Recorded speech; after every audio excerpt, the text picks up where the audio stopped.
रौदत्मार्तादिकं कर्म निखिलं येन सूत्रिदं तस्मै समस्तवेदार्थविदे विगणसे नमः।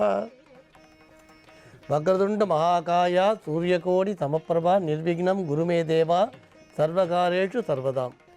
योगपट्टेन पत्तांगं त्रिनेत्रं सान्धविग्रहं ध्याये समस्तदोषघ्नं वादात्मजम् अकल्मषं कृष्णं वन्दे जगद्गुरुम्। जयंती मंगला काली भद्रकाली कपालिनी दुर्गा क्षमा शिवादात्री स्वाहा स्वदा नमोस्तुते।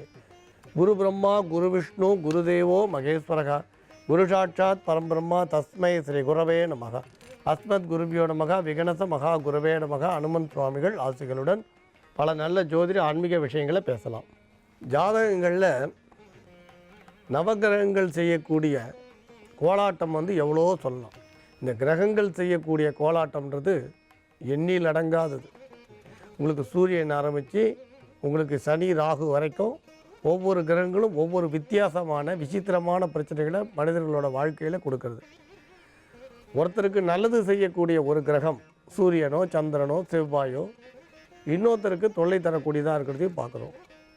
ஒரே நேரத்தில் பிறந்த ஒருத்தருக்கு நன்மையும் ஒருத்தருக்கு தீமையும் கொடுக்கறத பார்க்குறோம்.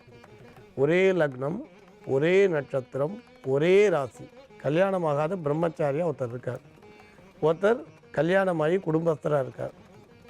இப்படி பல வித்தியாசமான நுணுக்கமான விஷயங்களை ஜோதிடத்தில் நம்ம பார்க்க முடியுது. இதுக்கெல்லாம் எத்தனையோ எத்தனையோ எத்தனையோ காரணங்கள் சொல்லலாம். இந்த நவகிரகங்கள் எல்லாமே ஒரு விதத்தில் பார்த்தா வலிமையானது தான். பொதுவாக நம்ம சனியோட பலத்தை பற்றிலாம் குறிப்பிடுறோம். இருந்தாலும் நவகிரகங்களில் எல்லா கிரகங்களுமே பொதுவாக வலிமையானது தான். ஒரு கிரகம் கொடுக்கக்கூடிய அருள் ரொம்ப பவர்ஃபுல்லாக இருந்ததுன்னா, ஒரு உதாரணமாக இப்போ சந்திரன் உச்சத்தில் இருந்து ஒரு பலன் தரார். சந்திர பகவான் பூரண பலவானாக இருந்து பாக்கியாதிபதி சம்பந்தம் பெற்று ஒரு உயர்ந்த பலனை தரார்னா, அவர் கடல் வாணிபம் பண்ணக்கூடியவராக இருப்பார், ஏற்றுமதி இறக்குமதி தொழில் பண்ணக்கூடியவராக இருப்பார், பல அற்புதமான சக்தி உடையவராக இருப்பார், கற்பனா சக்தி மிகுந்து இருக்கும், குளிர்ச்சியான பொருளால் லாபம் அடைவார். நிறைய சொல்லிட்டு போகலாம். முத்து பல்லக்கில் போவார்லாம் சாஸ்திரம் சொல்லுது. முத்து பல்லக்குன்னா இப்போ நம்ம வெளியிருந்த கார் சொல்கிறாலே 50 லட்சம் 1 கோடி ரூபாய் கார் அந்த மாதிரி காரில் போவார்னு அர்த்தம். ஏன் இதெல்லாம் சொல்கிறோன்னா, அதே கிரகம் ஒரு சந்தர்ப்பத்தில் நல்லதும் ஒரு சந்தர்ப்பத்தில் தீமை செய்கிறதும் பார்க்குறோம்.